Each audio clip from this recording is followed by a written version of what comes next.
Hello and welcome. My name is Tom. This is the Enthusiasm Project Season 12, Episode 8. Ain't it great? And it's a date because today I have my super special guest, my lovely wife, Heather. I am lovely wife, Heather. That's true. And we are going to kind of expand on something that we've been talking about a bit on the couples table for the past couple weeks. All right. Before that, though, couple things. First, got to talk about gear. So today I'm using back on the Rodecaster Pro 2, which I haven't used for a podcast in a while because I changed my whole setup. But the Rodecaster I was using for a video that I was working on at my standing, sitting, rolling table. And so I am using the Shure SM7B in the Rodecaster Pro 2 on my SM7B preset. And Heather is using the Shure SM58 on the SM7B preset as well. Yes. Are you struggling with your headphones? Well, I tried to adjust them, but because they're too low on my ears, but you tape them. Oh, those are my original ones, and I broke part of one of them. Yeah. You can adjust one side, just not the other. Okay. But yeah, so Heather's using the 58, and the reason I wanted to do that and put them both on the same preset is because they should be quite similar. So the SM7B, $400 mic, the 58, $100 mic, they have very similar capsules, and with the same EQ, they should actually sound pretty similar. All right. So there's that. Before we jump into this, I do have a voice message from Gil, who I want to share, and I'm glad that Heather is here for this specific one. So if I can do this correctly for once, take it away, Gil. The podcast. You and Heather will be live. Okay, so I didn't do it correctly. This wasn't my fault, though. I'm using SpeakPipe, and I had the slider dragged all the way to the left, and for some reason, when I hit play, it just went to the middle. Okay. Anyway. So let's restart that. Take it away, Gil. Hey, Tom. This is Gil. I hope all is well. So it's almost time for the couples table to air, and I'm going to be filming or producing a podcast for a client, and I'm making sure I grab everything that I need. But around the time that we're going to be producing the podcast, well, I'll be producing the podcast, you and Heather will be live. So I rushed back home to get my headphones because I've done this plenty of times where a live stream or a podcast or a friend of mine is on YouTube, and I just put an ear pod in, tune into y'all or whatever the case is. And I thought that was super funny how it's like, wow, I quite literally had y'all a part of my routine, and I just thought it was really funny, really cool to share. I really appreciate y'all live stream, your podcast. Keep up the great work. Just wanted to share that. Alrighty. Thank you, Gil. I thought that so was nice. Perfect timing. I also think it's funny if you're like monitoring a podcast that's being produced, and then naturally we say hilarious things, and you start laughing while they're talking about something really serious. Hopefully we didn't mess you up there. That's funny. But thank you for that, though. That's really nice. Yeah, Gil's always very good about sitting in fun stuff like that. Speaking of fun stuff, Tom, now we can go into the topic of today's show, which is sort of about the creator middle class. And the creator economy. And the lack thereof. Yeah, so where do we want to begin? Okay, so what is the creator economy? Let's start there. The creator economy is the economy and business around content creation. That's everything from tech startups to obviously the platforms that we create content on, to content creators, to viewers, and how, consumer behavior has changed. It's all the things. And at NAB show a couple weeks ago, we went, it was my request to go to one session out of the entire schedule. And there was plenty of sessions, but the only one I wanted to go to was one called The State of the Creator Economy. And the reason why is because whenever there's a talk about like the state of the space that we work in, that's the thing that I'm most interested in. The thing that really interests me is the big picture stuff. It always has ever since. I mean, that's a huge reason why I even got into this in the first place. I found it fascinating. I don't know. I feel I don't want to put anyone on blast. I've been having conflicting feelings about this. I made a video on my channel, Heather Just Create, if you want to go check it out, where I summarize, like, I in detail talk about what was discussed at that talk. But basically, I felt like the creator middle class, or whatever you want to call it, there's someone who's a total beginner, there's everyone in the middle, and then there's like Mr. Beast. They have teams, they have studios, they spend 6 figures on one freaking video or more. 7 we figures don't make on a video. that in a year, man. Like, gee, it's, and I just felt like the talk was so centered around that, and I've had a lot of my thoughts have evolved a lot since then. But what was your take about the talk? So the thing, to be clear, because I know how you feel when it's like, oh, I don't want to say anything negative about something somebody did, and I feel bad about that. And I think you and I, at this point, if someone's listening to this podcast, and a couple people, they know that we don't speak critically. We don't thumbs down a video or leave a negative comment. Exactly. Like, ever. I don't even write reviews on Yelp, because I just, like, if I don't like something, I just won't go there again, or I don't watch the video again, or I don't subscribe to the channel. I don't need to make a statement about it. And we've talked to other creators that were there, and they used the word disheartening. Yeah, they had a similar impression. So it wasn't just us. And the thing about it, like, okay.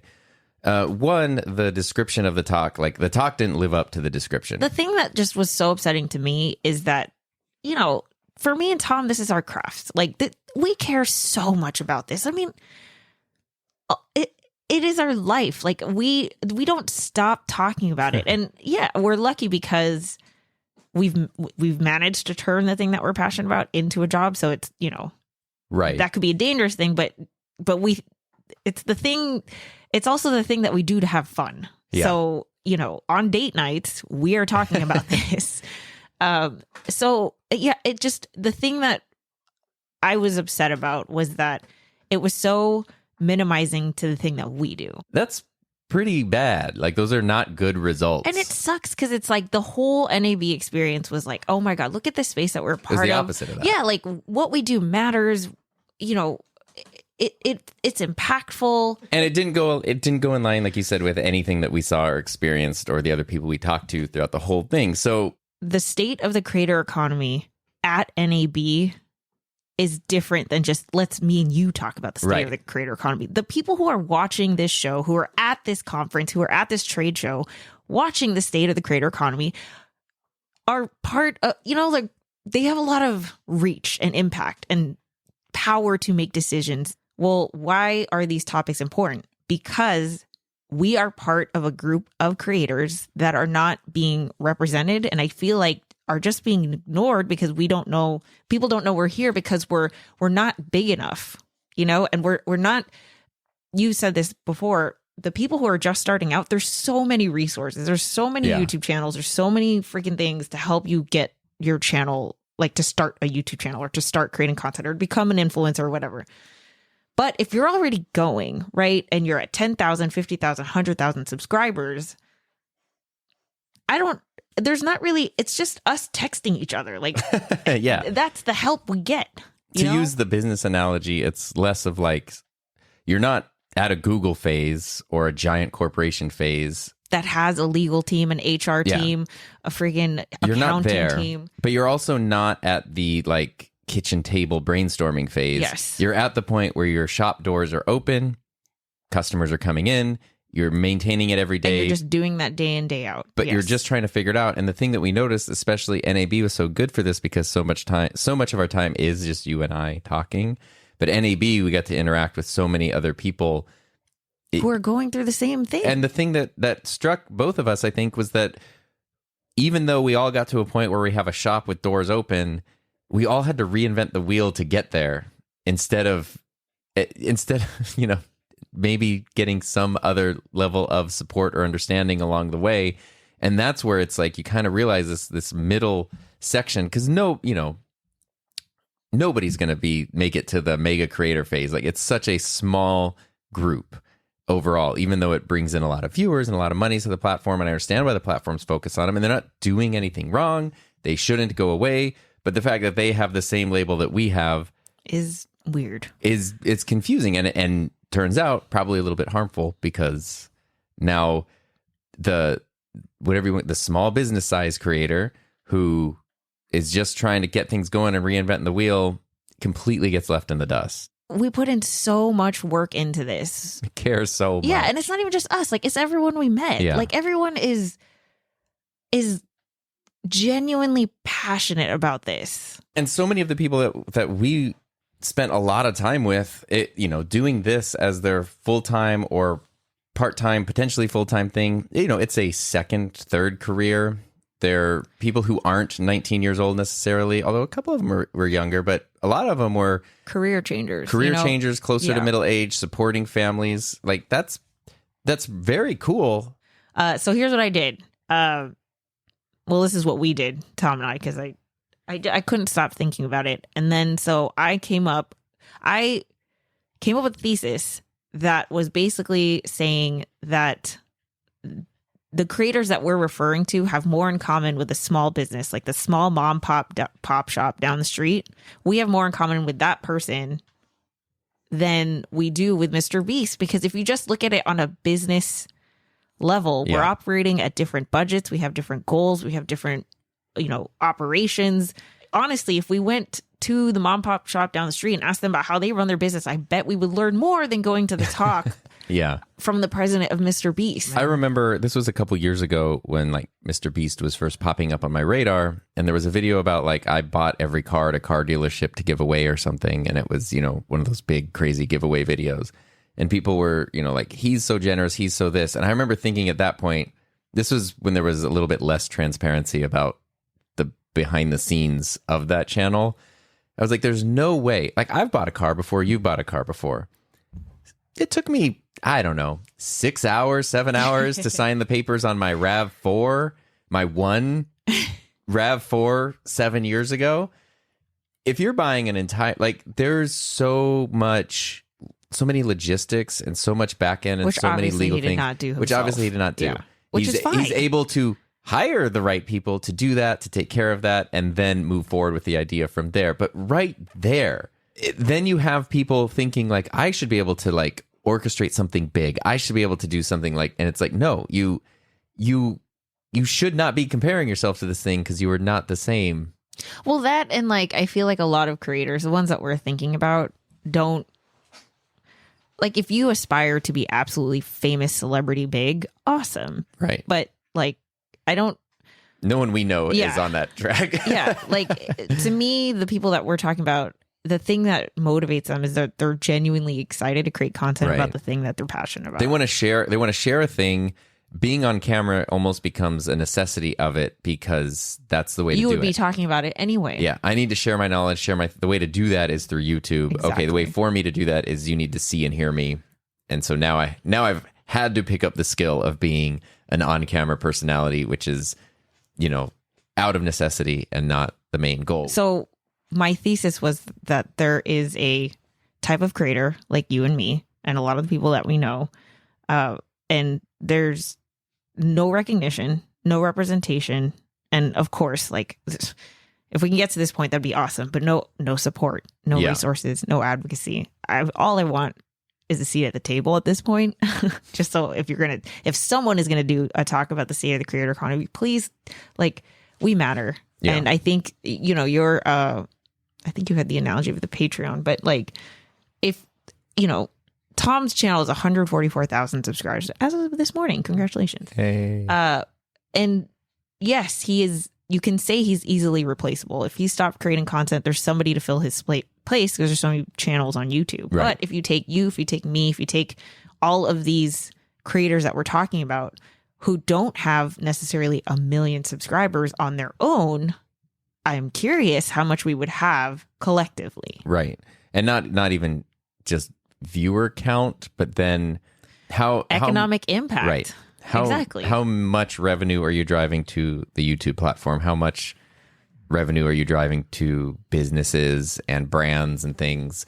Not even that you're making, but how much are you? It's not even how much you're making. Yeah. It's like how much does your channel contribute to the economy in general? And that's something that we heard from somebody over the past couple of weeks. It's been so many of these conversations, but where they were saying that at the beginning of the year, this year, bunch of big longtime creators quit and retired from YouTube, which is a natural part of this thing going on for longer than, a couple of years. And that's actually a good thing because it shows that you can have a full-on career, beginning, middle, and end on the platform. But if going back using Mr. Beast as an example, he's YouTube's darling right now because it's massive.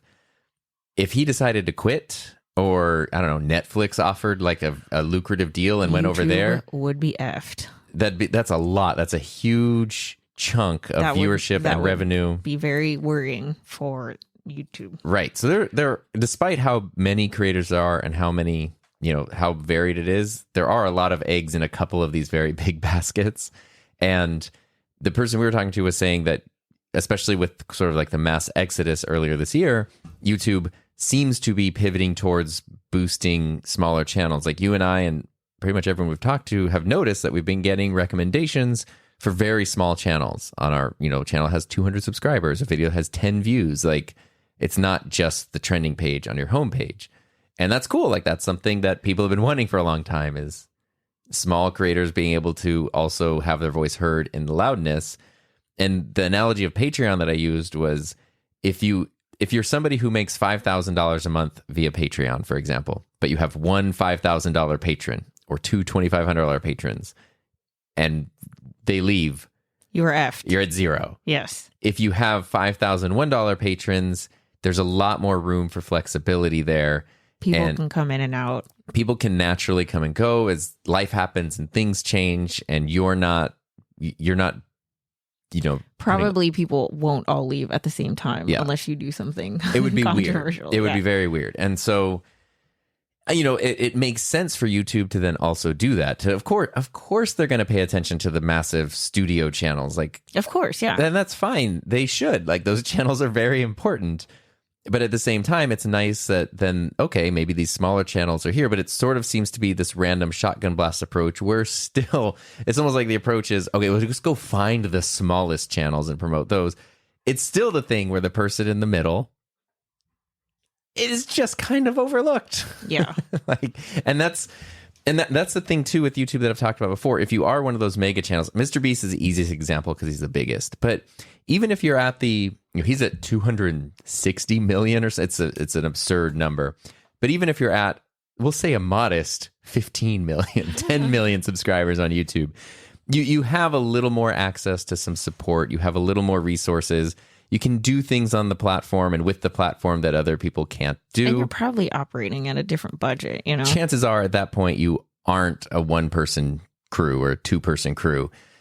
But everything else, I mean, and honestly, I know it's not, this doesn't apply universally across the board, but I would say, speaking generally, channels that have up to a couple million, 2 to 3 million subscriber base, which you can run as a single person, all the way down to the person who clicked create account today, they're all just lumped in the same pile. And their needs are so different. Their experiences are so different. And when something goes wrong, or they need help with this thing that's now their livelihood that they've built up, there's nothing. Yeah. So I came up with a term called small business creator. And again, the reason why I came up with that term was because I thought that this type of creator had more in common with the small business mom pop shop down the street, because we are a small business. Yeah. I understand. I've gotten feedback that this is different in different countries, but at least here in America,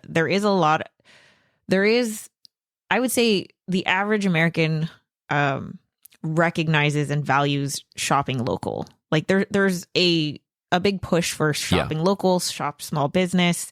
We have Thanksgiving, Black Friday, and then Small Business Saturday.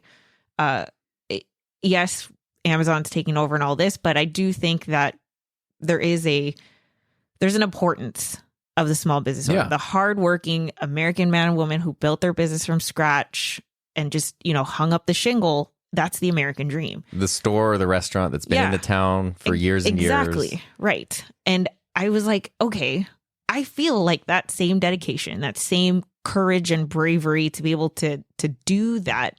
We've done that. It just happens that our thing is digital. Mm-hmm. It's content creation. It's this thing that is very weird and looks different to, it's very diversified. But in terms of like, have Tom and I started a business that is successful? Yes, totally. We've done that. And so I came up with the term small business creator. And then I was trying to differentiate, like, what are the criteria for this type of creator that is not being recognized right now? Right. I've used different terms like creator middle class. I did a whole thing about the passion economy. I don't think small business creator is going to catch. So I'm thinking about changing it. So if you have any ideas. Yeah. But my thing is that I want to give a voice Right. to this type of creator so that instead of us being dispersed, like, let's unite. And I feel like just starting there, just being able start to the conversation. Well, just being able to talk amongst ourselves, I feel like is more support than they're just flying blind. Because we're all reinventing the wheel. Exactly. And there's so many things. Literally talking to some other creators in 5 minutes, I ironed out pain points in my like behind the scenes workflow and issues that I've been struggling with for over a year. But I had no way to know. And they're like, oh, you can just do this, that, and the other thing. Oh, I had no idea. Problem solved. Like, I've talked about my experience in shifting from starting a channel where I was very anti earning any money off of it because it needed to be pure and have all integrity intact, to then spending 7 years learning, like, guess what? You can do something that generates money and has integrity. And maybe that's kind of the best thing, because then you can support yourself with the thing that you love. And I know my journey is unique. All that, I probably could have, tightened up that time frame a little bit, which probably would have been better for a lot of reasons, instead of having to just poke around in the dark and trial and error it, because I'm also inventing the wheel while you're inventing the wheel while everyone else is doing it. It's like we're all just trying to get to the same basic place. So being able to get everyone to unite, I think, would be awesome. No one can speak if we do not get together. That's the problem, because, like, sure, I'll be the one to speak, but right now it's me and Tom. Hi. I need people, like, we need to get together. I don't know. I'm still trying to wrap my head around this, but I think it's important. And so for the rest of this podcast, what we wanted to do is talk about the criteria that we, like, what does it mean to be a small business creator? Yeah. Or whatever the term ends the up pending being. name right now is small business creator. Yeah. I'm telling you, it's official name TBD. Yeah. but basically the person the creator in the middle, right? Yeah. Like, if you're listening to this, does it apply to you? Does it not apply to you? Would you even want it to apply to you? Whether or not it does. So here's the criteria, not in any order. And it's just what we have been, like, discussing. So this is not like a vetted research thing. It's not finalized. Heather and Tom. It's not full. There could be more. There could be less. Yeah. But this is the kind of creator that we're thinking about. Yeah. Okay. So the first thing was annual revenue minimum. I do think that there needs to be a minimum annual revenue, because we wanted to differentiate from the person who accidentally went viral or accidentally made money on AdSense. There's a difference between accidentally making money on a platform, which is very possible. Yeah. But how do you sustain that into a business over time? Right. You have to think about it. You have to build it, right? Yeah. So we're calling that annual revenue for the minimum just $10,000, which is, a significant amount of money. It's a life-changing amount of money. But if this is a part-time thing for you, then yeah, $10,000. Yeah. So it doesn't mean you have to be it's not necessarily someone who's doing it full time. Right. Mm-hmm. We know plenty of people who are doing it part-time, but like, I have a second YouTube channel that I post whatever I want, whenever I want. It last year got monetized and now makes $20 to $25 a month, maybe. If that were my only channel, it would not count. I am getting creative fulfillment out of it, building connection with an audience, improving my video skills. Like, all of those great things are still happening. It doesn't mean that the channel's worthless, but it's not putting me in this category of small business creator, because I think my annual income is a couple $100 maybe. I think you have to spend the time thinking about your value, just the business. It's hard to accidentally make $10,000 a year. Yeah. So by the time you've done that, being intentional about it. Yeah. All right. So that's the minimum. Right now we have no maximum. Yeah. I initially put $5,000. $500,000. Sorry, yeah, $500,000. And the reason why I did that was because I wanted to differentiate between the people who had payroll, who had employees, who had a team, who had a studio, But I do feel like we might know a 1 million, 2 million creator that is just in a very high paying niche. Yeah, I think that might so. actually make more than that. So right now, I'm just not going to put a cap. No cap. No cap. Okay. So here's another one.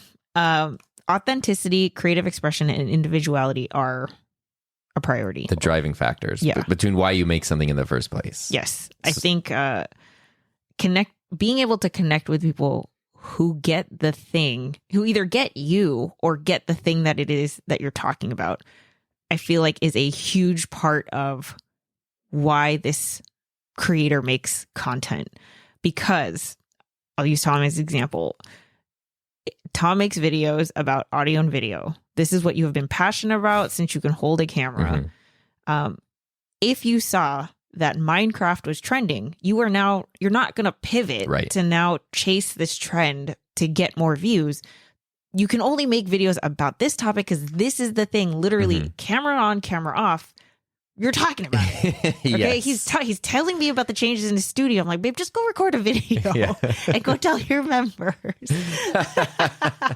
Yeah, no, it's that. And it's not that you can't, it's not that obviously you can't, be a small business, seem like you're a small business creator if money is your priority. But when you're looking at this and you look at someone who starts a business, they're usually not trying to open up their bakery for a year or two and then shut it down, and then change move on to the next thing. Yeah. They usually want to do it for the foreseeable future. And I think that's a quality that the authenticity leads to, is it's people who do this for a long time. And before you're in the small business creator phase, when you're just in the small channel phase where nobody's watching, there's no revenue happening. You have to do it when no one's watching. And that could last for years. That could take a very long time if you ever get out of that stage.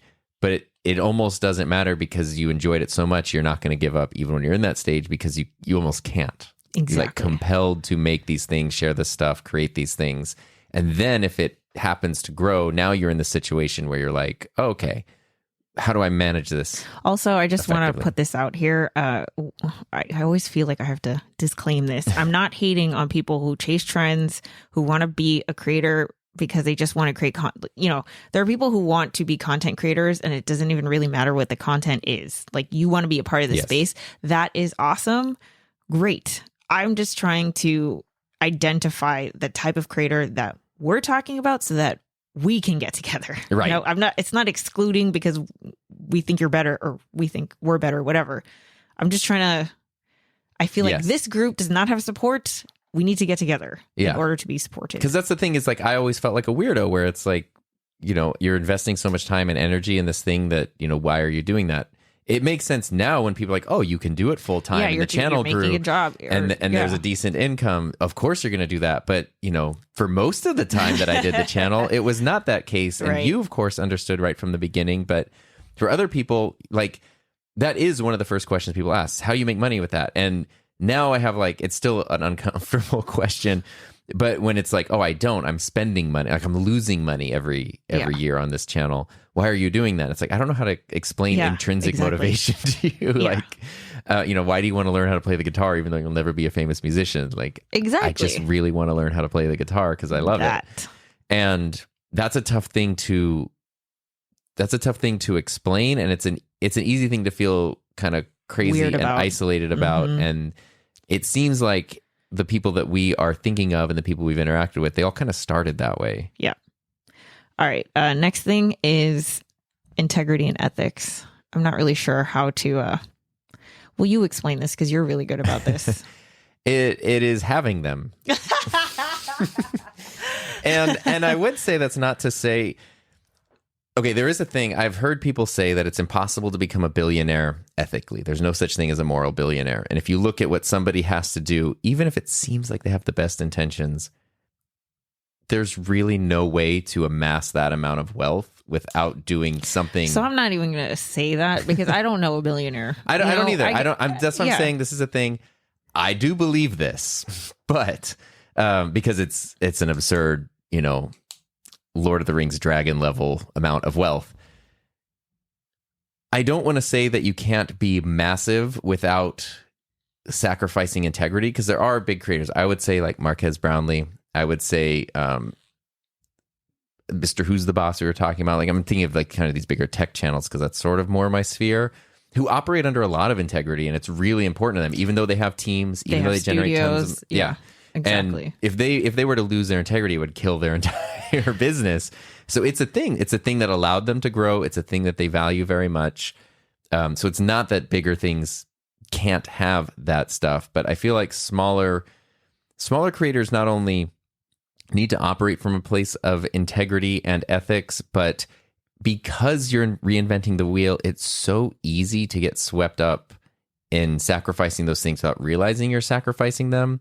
When you see a big creator you like have a sponsorship from a company, and then that or a similar company reaches out to you, you might not realize that the terms they're giving you are incredibly different, and that the things they're asking you to do are maybe a little bit questionable, and you might think this is just how it works, and the person that you admire, maybe they said yes to the same things, even though you have no idea whether or not that's actually true. Who the hell who are you going to go to know this? Yeah, you just have to figure it out yourself. And I know for a fact, talking to people, if 5 creators work with the same brand on 5 sponsored things or brand deals, they had 5 very different brand deals in so many different ways. And if you don't have a solid idea of what you stand for and what's important to you, it could become so easy for you to get manipulated and molded into whatever the big brands. Well, it's even like just doing things for the views. Having that idea of integrity and ethics, doing as little damage as possible, as little harm as possible in all that you do, I think is a very important part. And I think also it's not that, like, I don't know. It's weird to talk about because I don't want to make it seem like I feel I'm like above these people who have no integrity or whatever. But I do feel like having integrity as a content creator is important to the longevity of your business. I mean, transparency is part of this. Like, literally, you are playing in a space where internet Sherlock sleuths will freaking pick out your frame by frame apology video. Like, it is in your favor to be transparent, to have integrity, and to have, like, the ethics. I think otherwise it's just, I mean, look at what's happening with this other brand right now. We won't go into it, but I honestly think it is part of running a successful business as a content creator. What if there were a restaurant and every table that was seated got a menu with different prices on it? How long would that restaurant stay in business when it's like, oh yeah, that $4 burger was amazing? What do you mean $4? It cost me $34. Like, oh, you mean the $80 burger? And suddenly everyone's realizing, like, wait a minute, this is all like going over here. Oh, this vegetarian thing turns out it's just beef. Like, if this business is operating without integrity, they're not paying their employees on time. They're like, it's probably going to go under pretty quick. Well, that, and like, I feel, so the thing that I'm thinking about is, like, over the 8 years that I've been doing this, one of the pieces of advice that I got was to be extreme. Oh yeah, I remember. And the person who told me to be extreme had an eating channel where they would eat food on camera. And the video that I watched after they told me to be extreme in order to get views. Because you got this advice. I was like, okay, well, let me go home. This person was in the 6-figure subscriber, 100, I don't know. Multiple times over. Yeah. And I obviously I'm nowhere near that. And I have not been. They gave you this advice and you went home, looked up their channel. Like, what do they mean? What does that look like? Yes. And the thing that I saw, which again, I'm not judging, it's just not what I would do, was like taking a corn dog, putting all this mustard at the end of it, and then like shoving it down your throat.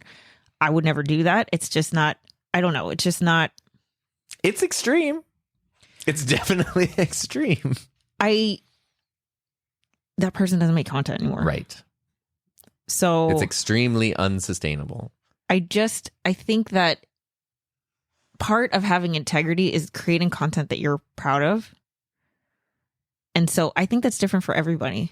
But it's not just like being transparent, but it's also like, if you have to sacrifice a part of your soul to get views, then I'm just not talking about you. Right. Go do you. Especially, go do you. You know, obviously it worked. Obviously it worked. For a time it did, but especially if you're somebody who's still like, you know, if you're so far down that you're probably not listening to this if you're so far in that direction, but if you're somebody who every time you click upload, you kind of have to get past this pit in your stomach of like, I feel weird about this, but I guess that's how it is. Click. That's one of those signals to like look at and to think about, because you're only going to want to talk yourself out of something. I'll use an example for me, right? The first time I ever got, I believe this is the very first time I got a brand deal, was the Cool Wheel. Okay. Which is an electric skateboard. And they reached out to me because they saw my boosted board review. And they were like, hey, we're going to send you this $600 product. Can you make a video about it? And I think, I don't even know. This is like 2016. I did have the know-how of like, can I be absolutely honest? They were like, yeah, we just want a video. And then it got complicated because they were like, can we use your face on the website? And I was like, ooh. Yeah, hang on a minute. Yeah. I don't know about that, but I'll make a video on my channel. I ride the thing. It doesn't suck. It's just, to me, compared to the boosted board, it sucked. Right. And I felt weird. I didn't know how to navigate this. I felt weird about like, yeah. It was the equivalent of, it's fine. Yeah. You know, I was just like, yeah, it's fine, you know? But you know there's a better thing out there. Yes. You like, know it's not to be the one you're going to pick up and use ever. There's never going to be a time. I mean, I gave it away. Yeah. I still, you know, so that's me navigating it. My gut was telling me, you know, I want to be honest here, but it's hard now that I know. No one knows that I got that. And then back then, this was 2016, there was no checkbox to check that you got a sponsored thing or, you know, not. Yeah. So sometimes it's clear cut. Sometimes it's not. But being able to have a group where people who get it, that are trying to do the same thing that you're doing. So we can talk to each other run things and navigate. Yeah, exactly. So you're not just doing it by yourself, reinventing the wheel. Yeah, I mean, here's a good example, actually. This is one of the conversations we had at NAB. We were with a group of creators, and someone was explaining somebody else's channel to us. It's a camera channel. And they were saying, yeah, it's super interesting. He noticed his views increased when he stopped putting the name of like the camera lens or the camera in the title and just does something like, this is the lens you need, or, you know, wide angle masterpiece, whatever. And so he doesn't say the name of the lens and like doesn't hide it. Like later in the video, it will pop up, but it's almost like the way it was sort of pitched at first was like, oh, he noticed his views went up because people have to watch to do the thing. And I was kind of thinking, because I hadn't met this person yet, I was sort of thinking like, oh, it's sort of like, I don't know how I feel about that. Then I met the person.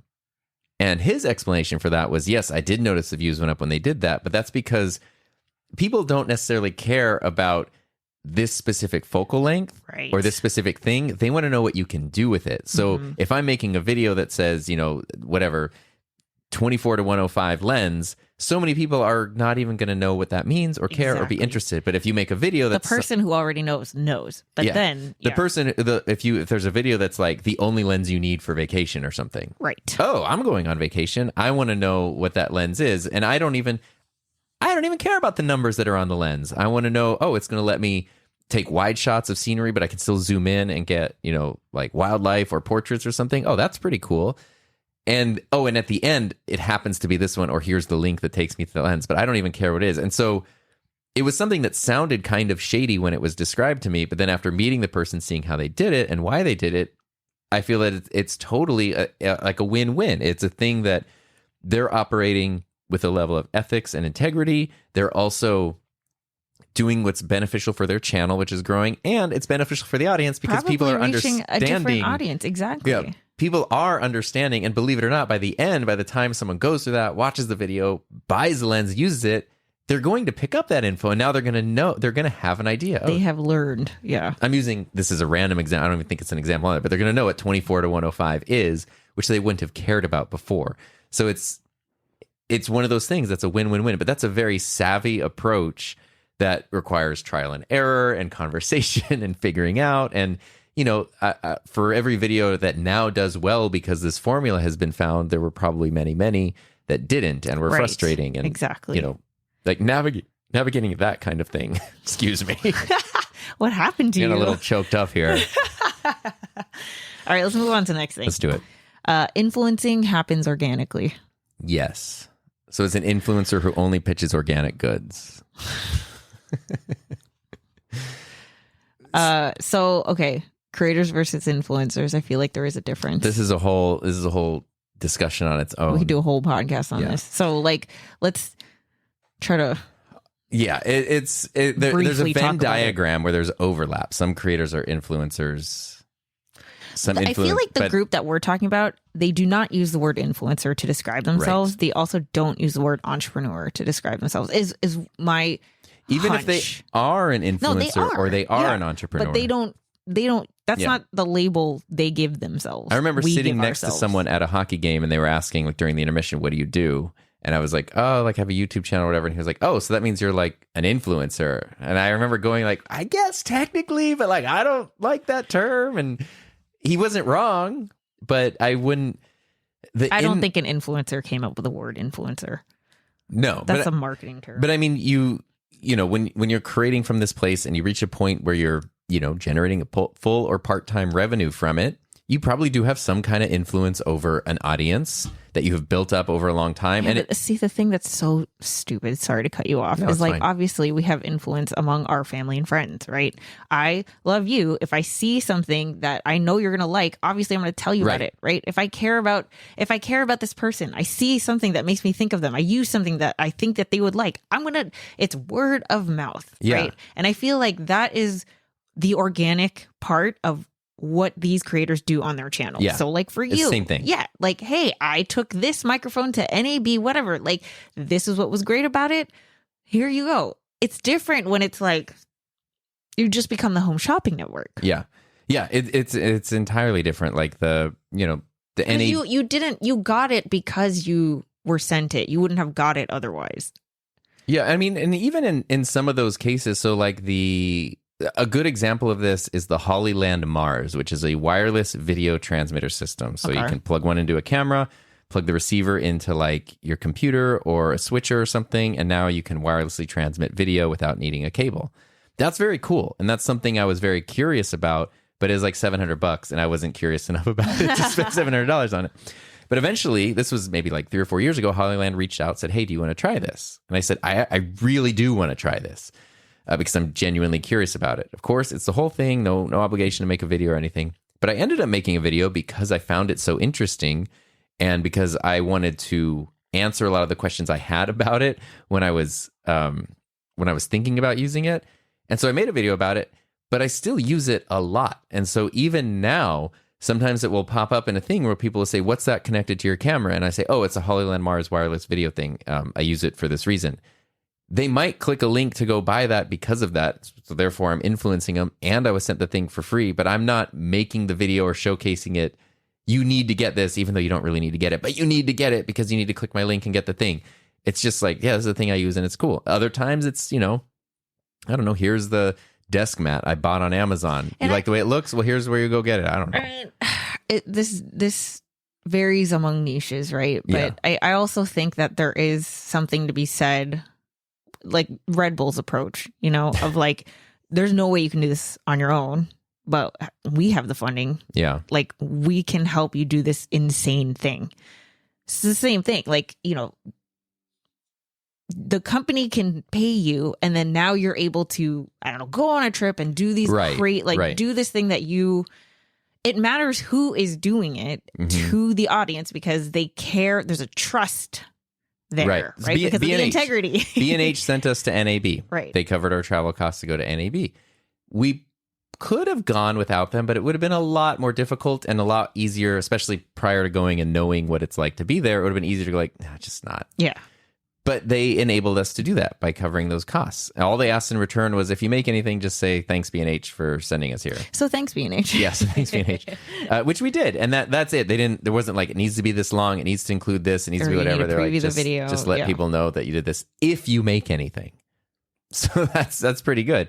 And that's pretty organic. And also, like, I've been shopping at B&H since 2001. 2000, when my 9th grade video production teacher was like, oh, you want to get a camera? Go to this website. And I was like, you can buy stuff on a website? That's so crazy. That's not eBay. So 24 years of using B&H's website, having been to their store multiple times, I trust them. Right. I'm totally, they enabled us to do something really great, which ended up being a very powerful thing for us. And I'm very happy to give them credit for doing that.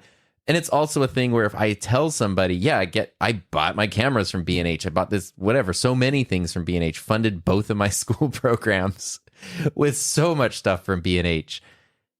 I trust that when that person goes to B&H, they're going to be taken care of. They're going to get a fair price, good customer service, be able to return something if something goes wrong. So it's like that. There's that level of integrity. You shop at B&H. I shop at B&H, yeah. And have for years. That is not because you were paid. Exactly. So influencing happens organically. Okay, so the next one is the right fit matters for whatever is being sold. I'm actually not sold on this point, but I don't know. I almost feel like that ties into integrity and ethics a bit. Yeah. My whole thing here was an online course is a very popular product for content creators. Oh, you mean what the person is selling? Yeah, the right fit matters to whatever it is that you're selling. So an online course, popular product, you have one. Mm-hmm. But what I have seen is, you'll have a marketing funnel and it doesn't matter who the hell gets in the funnel. Just put 1 million people in there. Okay. And then you can trust a conversion rate of 20%. You just want everyone buy my course, buy my course, buy my course. It'll change your life. Yeah. You'll make 6 figures. Yeah. I want you to buy my Final Cut Pro course. I don't care that you edit with Resolve. Buy my Final Cut course. Yeah.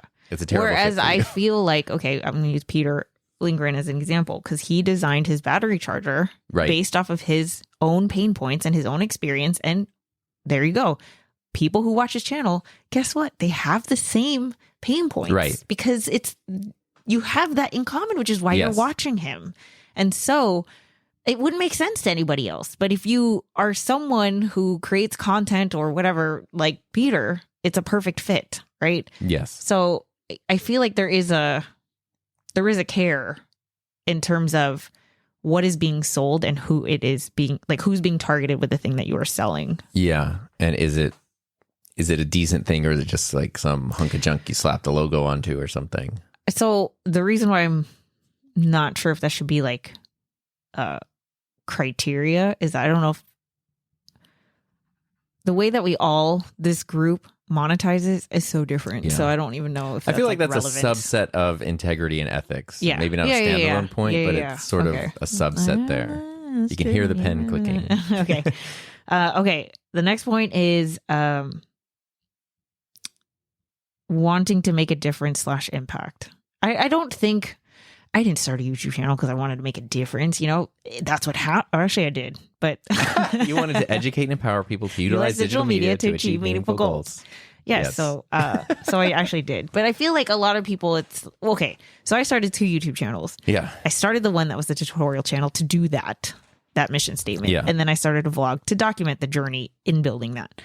On my vlog, I didn't think anyone would watch. It was an easier way for me to journal, sure, which I would have done, but it takes too long. And so I was talking to the camera.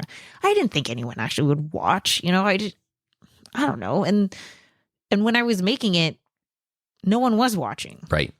But now that I have made an impact, I've gotten comments, I've talked to people, I've made friends, I've met you. Yeah. Through this platform where I am able, I don't even know how this is possible, but I'm able to inspire, educate, empower, support, encourage, be your cheerleader. If not for YouTube, I wouldn't be able to do that. Yeah. And I take pride in that. That is one of the reasons why I do it. And I'm excited about that. And I think a lot of these people care about the impact that they make. Yeah. I think that works. And it might be a subset. It could be a subset. But I remember especially when I would do documentary projects with my students when I was teaching, one of the points in the prompt talked about audience and purpose. And it was always, what do you want someone... Purpose. Ooh, I like that. There you go. Purpose. I would always say in the prompt, what do you want someone to know, think, feel, or do as a result of this? And, that could be something like, register to vote and go vote in the next, a very active, you need to go physically do this. Or it could just be something of you know this, or maybe you're thinking about this thing a different way, or you feel entertained. But having a purpose, which is beyond just like, look at me, I'm making a video. Oh, the last two. This should have been at the top, but it's a one person. It's So a the one size, person yeah. channel. So a lot of the mega creators we were talking about, you know, you could say a lot about Mr. Beast. That's a whole studio. Like even Mark Rober, you know, like Colin and Samir recently did a profile on him. He already had a massive studio warehouse thing, and they go to his, like, how it's been expanded, and they're like, oh, it was so small and chill before, because now it's like literally building a soundstage. There's teams of people that are producing basically a factory for like physical products and things. That's cool. I feel like Mark Rober operates with a lot of integrity and a lot of ethics. Yeah, that's and super cool. is a net positive on humanity and the platform. That's not this, though. Exactly. So what he's doing is great, but it's not this. And it's Yeah. not something I could ever do or would actually ever want to do, probably. Yeah. So a team of one. You're the independent I solo said creator. one or two because, you know, Tom and I are an example of We this. help Like, each other out with the channels. Yeah. And I do feel like there's a lot of, you know, couples or partners or, you know, whatever, that two people run a channel. It's and that's not to say you don't contract out. So it doesn't mean like, oh, well, I hire an accountant. So Yeah. does that mean I'm too big? Payroll is different than paying Contractors a are different. Yeah. Even if you hire someone to do your thumbnail or you send your captions out to something like Rev or whatever, you know, you're still the independent thing. You're contracting stuff out. Independent creator. You're an independent creator. Yeah. And that should mean one or two people. Beyond that, as soon as you're hiring employees and dealing with like an HR world, Yeah. it's different. So the last thing isn't actually like officially part of the list, but this was one that you wanted to put on there, which is like a minimum amount of time that you've been doing this. So what I meant by, I don't know that needs to be on there. I think that's I think it like takes care of itself. I don't think you right. can If you do check this these boxes, in 6 then months. Right. Exactly. But Why did you put it on there? yeah, so this has been my gripe with YouTube for a long time is, like I was saying earlier in this, if you're a small creator and you're just starting out, which is obviously a very important part of the journey that everyone has to go through, there's a lot of resources for you. But you also, like, the stakes aren't very high. You know, like, the stakes aren't very high. If you're a mega creator, you have different resources. Everything from, you know, Management, what gets agent, chosen as management, direct contact at YouTube. legal. The example I used was if one of those mega channels gets taken over by like a Bitcoin scheme or whatever, it's going to YouTube be a would be on frustrating that. nightmare for them, but it's going to be resolved in less than a day. Maybe even before anyone notices. It might give some people some heart attacks behind the scenes that work on the channel, but it's going to get taken care of. If that happens to pretty much anyone else, they may never get their channel back. And even like, you know, Kevin, the basic filmmaker, one of our friends who had that happen to him several years ago, it took him weeks, maybe over a month, 6 weeks, some weeks to get his channel back, where it just showed up and had his videos and stuff on it again. And to this day, over 3 years later, it has never recovered. It essentially got shadow banned because YouTube was picking it up as like, well, you've done sort of sketchy streams in the past, instead of being able to have a person look at this channel that had been on the platform for over a decade with well over 100,000 subscribers, had never violated anything, had this one incident where it was attacked, and being able to go, oh, all the suspicious activity came from this one thing. It's not you. We can unshadow ban your channel or whatever. Yeah. No, to this day, it's still a problem. That's really scary. And it's really scary that the like I said earlier, if you're kind of under that like 3 million subscriber mark to 0, you're all in the same lump. Yeah, and what you were saying was that, you know, if you have a proven track record of like 2, 3, 4, longer than that years of successfully creating content on the channel, consistently growing a channel, Yes. you're consistently uploading, you're consistently getting new views and engagement and all of that. Doesn't that count for something? And the reason for that is even if you're a smaller channel, doesn't that count for something? Yeah, it's not even so much channel size, but it kind of goes back to the thing of like YouTube, you know, if they want to spread the views around so that all their eggs aren't in these one baskets of like huge channels that could decide to leave one day, instead of just picking anyone, like if you look at a channel, like, okay, if I quit, yes, somebody else, there will be another channel taking my place. Are they going to create 500 videos over a period of 7+ years? Or are they going to create a couple videos this month and then peter out? Like, you have a proven like, and that's where it's like, isn't it in the platform's best interest to, I mean, this is going a little beyond what we're talking about, but I feel like it's in the platform's best interest to cultivate relationships with those channels and those creators, so that even though it's volatile, it's unpredictable, and things change all the time, if there could be like the slightest amount of stability, if I could feel like I'm not building a house on quicksand and I could invest in this. I was telling you this yesterday. Somebody asked, hey, I want to support your channel. Do you prefer Patreon or YouTube? In a perfect world, I would just say YouTube, because everything's in one place. I can do members only streams. I can see everybody. It's the easiest thing to join, and you don't have to leave the platform.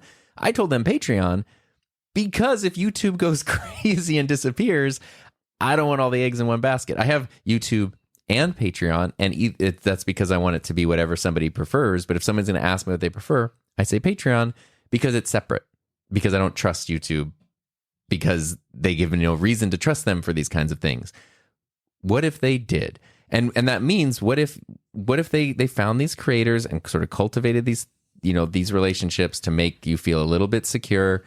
There's only so much they could offer, so much security they could give you, but any, there's nothing. We're at zero. Any would be nice. And so that the idea, by the time you would get to that point, it's not even necessarily about your audience size, but by the time you get to that point, you've already sort of figured some stuff out. You've already built an audience. You've figured out that this wasn't like one of those ideas you have late at night where like, I'm gonna start a YouTube channel. I'm psyched about it. You've built a business. You've built a successful business. Yeah. By the time you've got to that point, you've built a business. Yeah. And so that it's not that there needs to be a duration of time, but it probably just can't by definition be someone who's like, I started a channel 2 months ago. Like, I want to be a small business creator. It's like maybe one day. Yeah. But right now you're in the figuring it out, growing phase. And there's nothing wrong with that, but it's a very important phase. But you need to figure out, like, are you going to keep doing this when it's video, video 1 and 2 are really cool and fun, but when it's video 86 and you're still getting 30 views, maybe. Right. Yeah. That's the example I have. By the time I had 50 videos on my channel, I had been doing it for many, many months. I had 36 subscribers. Yeah. It's a lot of videos for not a lot of eyeballs. Yeah. But then I just kept going for 7 more years. Yeah. And so that's it. That's all I got. I mean, that's just what we're thinking about. So again, to kind of take it back, if I'm curious, if you listening to this, if any of that resonated with you, or if you thought any of it was way off the mark, or if you thought, yeah, also, what about blah, blah, blah. Yeah. So on my video, scroll down to the comments. A lot of people did not leave a comment and instead reached out to me. Yeah. Because they had a lot more to say, or didn't want to, I don't know, publicly say, which is fine. So it's been, obviously this has kicked off a conversation. Like, it's not just in Heather's head. I will definitely link to Heather's video in the notes for this episode. And if people want to, obviously, if you have thoughts, you can always do the normal channels of Tom and enthusiasmproject.com or hi, my name is Tom.com. But if you also want to reach out to Heather directly, just hit me up on Instagram at Heather Just Create. Yeah. But the thing that I wanted to leave everyone with is people have told me and Tom to do it. Like, you should do this. Sorry, I giggled. Oh my God, you 7th grader right now. Are you serious? Oh my God. Anyway. Oh, yeah. People see the video and they go, this is great. Yeah, you guys should totally do this. Yeah. We don't know what that is. What is it? Yeah. And I have a ton of ideas. I have all of the ideas. But I'm curious, if you identify with this criteria, what would you like to see? So much of what we're basing this off of is our own experience, but also all of the creators that collectively we've met over the 15 years that we've been doing this between the two of us, right? Yes. But now that we've kind of put together some parameters and, we've kicked off the conversation. How do you feel about this? What would you like to see? do you care? Right. So, because this is my self-doubt,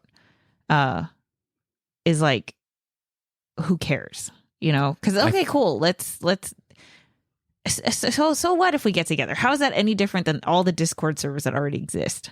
I feel like it struck a chord with me and many other people, but the more you can help Heather snuff out the self-doubt, the better. I am passionate about this. I want to do something.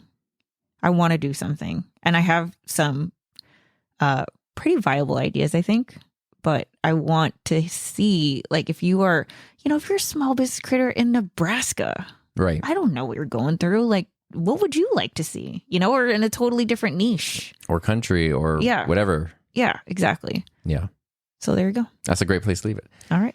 Thanks for being here and sharing all your insights. I appreciate it. Thank you for listening. Again, you know where to go if you have any questions, comments, or anything. Otherwise, I hope you have a safe, happy, healthy, fun rest of your day. And we'll see you next time. Bye.